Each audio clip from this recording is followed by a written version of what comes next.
I think there's a far, far better way. For too long, Israel has prosecuted this war without regard to strategy and almost purely tactics. One of the reasons why, if Israel pulled out tomorrow, which again, Israel had agreed to do in January, it leaves Hamas degraded and diminished, somehow still in power, is because Israel itself has prevented the creation of an alternative to Hamas. Now, it's also true when government spokespeople say, well, no alternative will go in as long as Hamas is still there.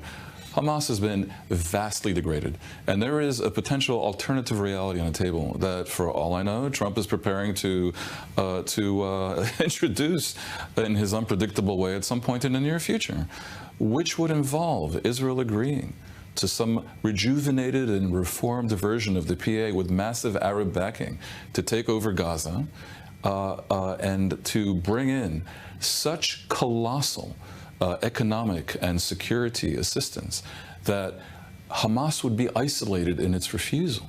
And at that point, when Hamas is presented in the entire Arab world as the enemy of ending the war and of a pretty promising new horizon, especially given the military aid that is pretty much ready to come from the Gulf countries, pressure will mount on it to relent somehow.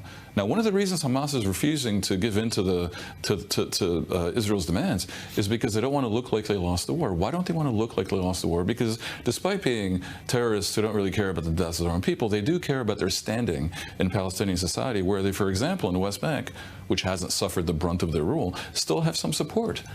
Now, it's hard for me to envision that the pressure on Hamas to find a way to essentially give in would not be of a wholly different level if Israel agreed to say these words: yes, we will consider what was just said.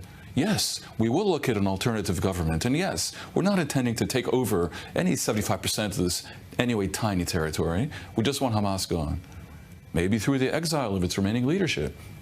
The fact that Israel doesn't do this largely because the far right would bring down the government is idiotic on every level, because I have no doubt the opposition would give Netanyahu a 9 to 12 month umbrella to do it anyway. And by the way, the moment is right for this, because under certain circumstances, I'm not promising this, but there's such desperation in the world to end the war, in the region to end the war, that some version of normalization with Saudi Arabia is in the offing. But not only that, one can envision an accommodation with Syria and Lebanon to throw all this away because of tactical concerns that I know the majority of the past and probably current leadership of the military in Israel, not to mention the Mossad and the Shin Bet, oppose, is madness. All right. Interesting alternative to what we are seeing inside Gaza right now.